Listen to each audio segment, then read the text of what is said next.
حبيبي حلال حبيبي حبيبي حبيبي حبيبي حلال حبيبي.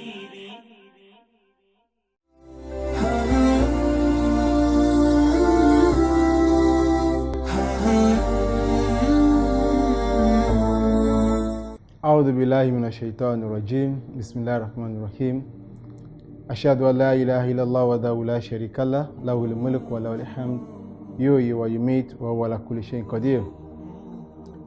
We are all welcome to this program, Reminder this Ramadan.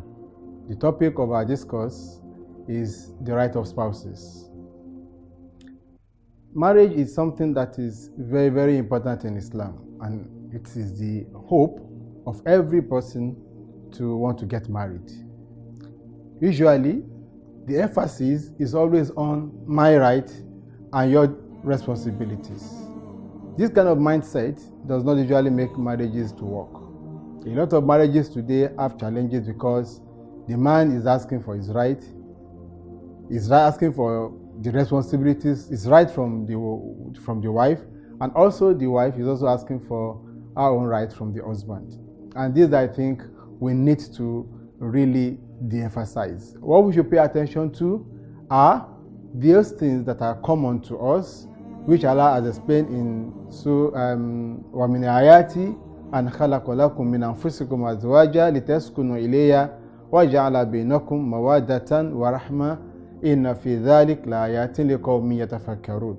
Here Allah emphasized three things. Allah emphasized tranquility, Allah emphasized mawadda, which is love, and Allah emphasized mercy. This is taken home by an hadith during the time of Umar radiallahu anhu, when a man came to him and told him, I want to divorce my wife. And Umar asked, why? He said, because I don't love her anymore. She's not doing her duties in the home. Then Umar said, if there is no love, then where is mercy? Then it means for any marriage to work, there must be love, there must be tranquility, there must be mercy. At every point in time, we must show a lot of mercy towards ourselves. Now, anyone that is going into marriage, we definitely know I have some responsibilities to do. What you do in terms of responsibility depends on the climate and culture that you are from, or circumstances that you have found yourself. Here, in this part of the world, we believe it is the woman that should cook. So I give this instance. If the man is handicapped after marriage, if the woman is handicapped after marriage, who will be doing the cooking? Instead that the man takes it up, I'll find somebody else to do the cooking. So circumstances can actually change.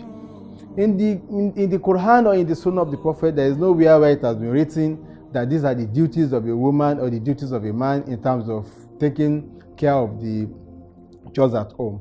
But we can make some deduction out of these things. The same Umar had a quarrel with a wife, and a companion came to the door to knock. The companion wanted to ask a question about what was happening in his own house. But what he had was the voice of Umar's wife, talking back at Umar.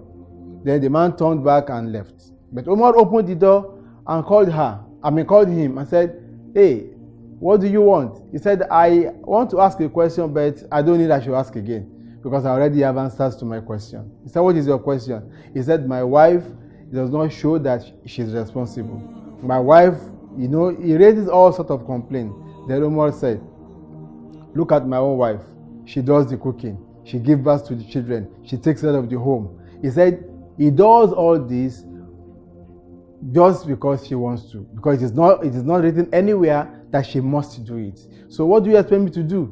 When she now does something that I'm not happy with, I just overlook. So in marriage, what is important is that both husband and wife must show love and must show mercy to one another. To round up, one thing that is paramount as a duty of a husband is to provide for the family financially, and also ensure that you supervise everything that goes on in the house, and also provide a kind of guidance to them in terms of religious knowledge or any form of education. Now, this is very, very important. If a man does not have the ability to cater for the home and the wife can, the wife will definitely assist. For the wife, it is summarized in an hadith where it has been said that the responsibility of the woman is to take care of the husband and take care of the home. So from where we can deduce that it is the responsibility of the woman to take care of the house, to cook, to do every other thing. But where she has some shortcomings, the man can also take some responsibility in the home. The point here is we don't emphasize on the rights and the duties, but rather we emphasize on love and mercy. I pray Allah will continue to make our homes to be homes that are very blissful and make us earn paradise out of our marriages. Wa sallallahu ala sayyidina Muhammadi wa ala alihi wa sahbihi ajma'in. Assalamu alaikum wa rahmatullahi wa barakatuh.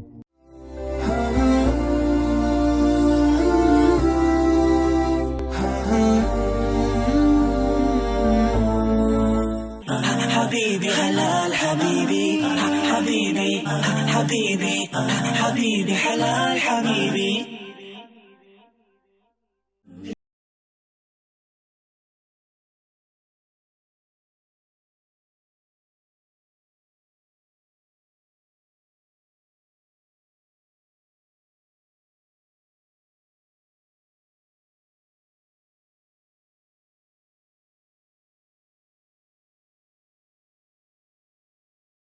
حبيبي حلال حبيبي حبيبي حبيبي حبيبي حلال حبيبي.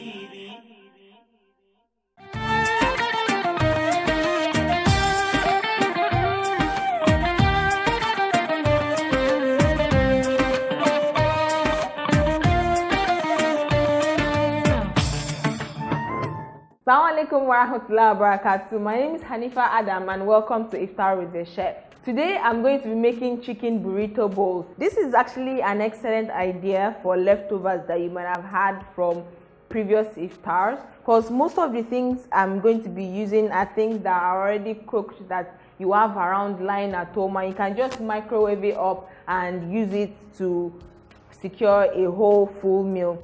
I've actually had a friend of mine, a chef as well, that used jollof rice to actually prepare the chicken burrito. But for today, I'm going to be using cooked white rice, tortilla wraps, you know that one that they used to wrap shawarma, or anyone that can wrap a whole wrap properly, kidney beans, sugar, salt, chicken. You can have them cooked or grilled or fried, your preference, mayonnaise, sweet corn, sweet pepper, onions, and cabbages. I've already cut up the peppers, onion, and cabbages, and I've already chopped up the chicken as well. So now I'm going to arrange all my ingredients into my tortilla wrap. I'm only going to be needing one. I'm going to start with the rice and just take it straight down the middle. We're actually going to be working with layers here.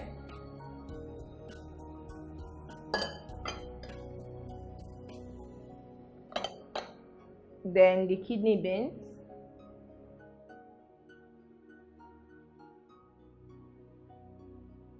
Then the sweet corn.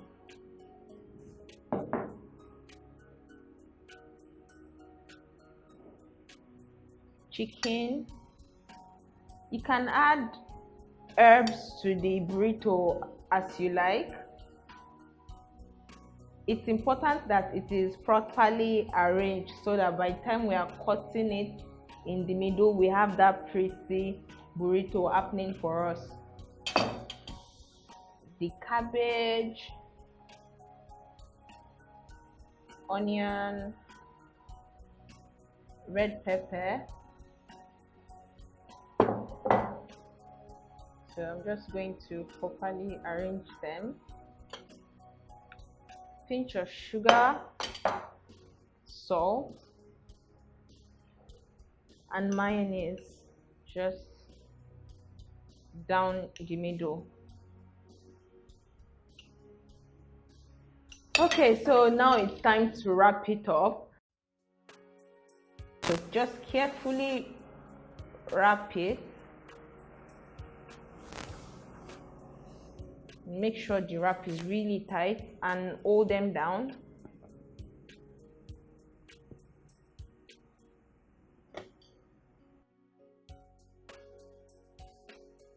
So now that I've wrapped it all up and I've secured it with my toothpick, I'm going to remove it later. I'm going to cut it right in the middle. I've cut the wrap in the middle so we can actually see the layers of the components of the wrap, the rice, the beans, the vegetables, and just the different colors that they are composed of. Habibi halal Habibi, Habibi, Habibi, Habibi halal Habibi.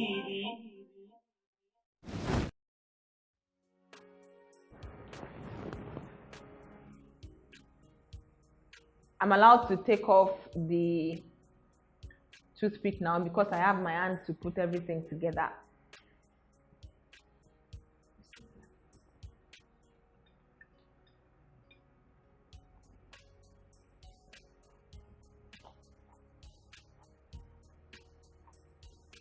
And if you think that it is going to fall apart, you actually really don't have to use the wraps. You can actually just prepare burrito bowls without using the wraps at all. You can also use any kind of sauce that you want, the ones that is up to your preference. We hope you enjoy taking this journey with us. Enjoy your iftar. Assalamu alaikum wa rahmatullah.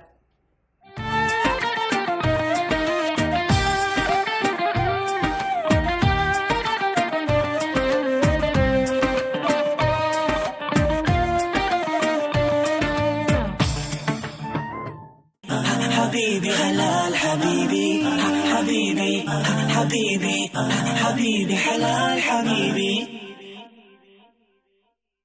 Assalamu alaikum wa rahmatullahi wa barakatuh. My dear brothers and sisters in Islam, it's my honor and privilege to introduce to you a series of programs called Nur al-Absar, the light of vision.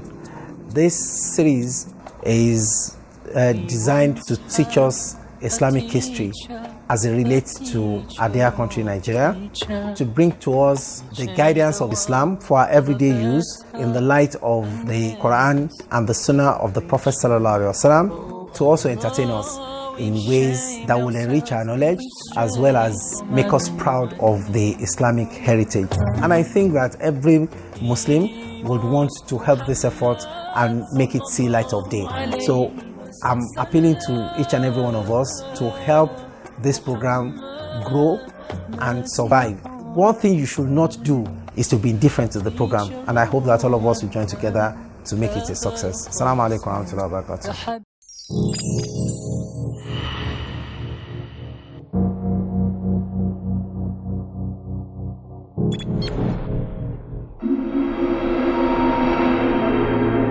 Like many African countries, the message of Islam came to Nigeria about 1300 years ago during the reign of Umar bin al-Khattab, when Uqba bin Nafi' was appointed the leader of the Muslims in North Africa.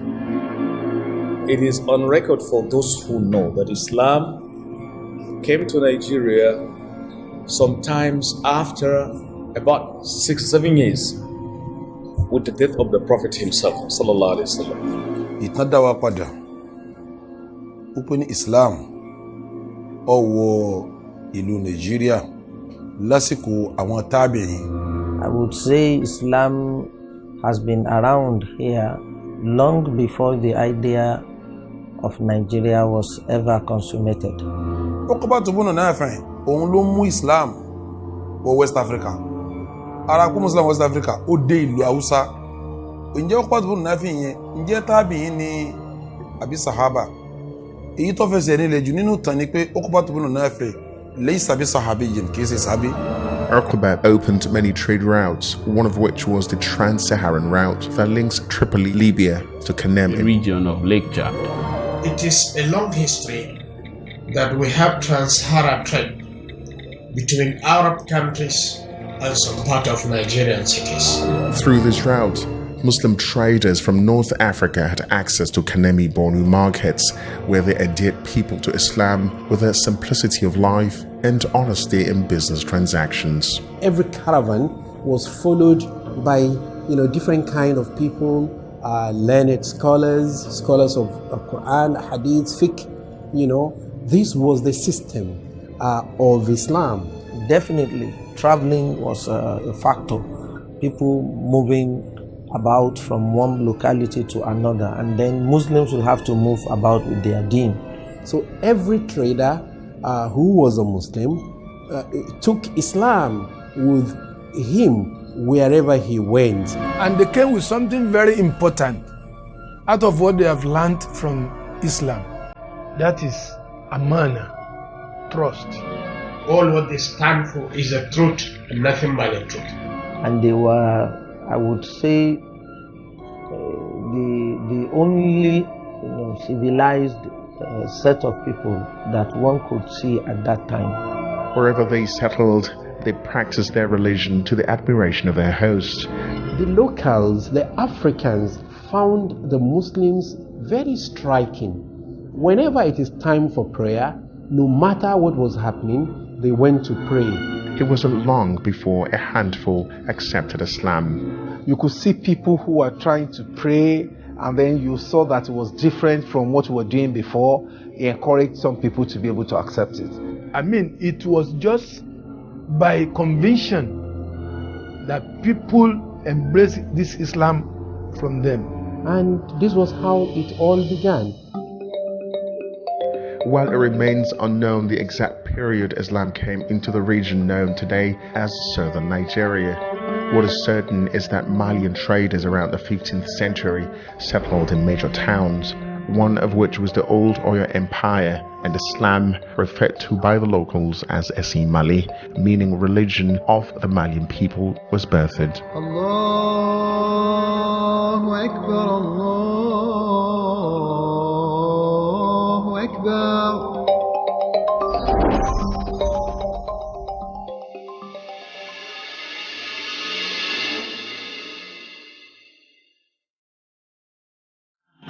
حبيبي حلال حبيبي حبيبي حبيبي حبيبي حلال حبيبي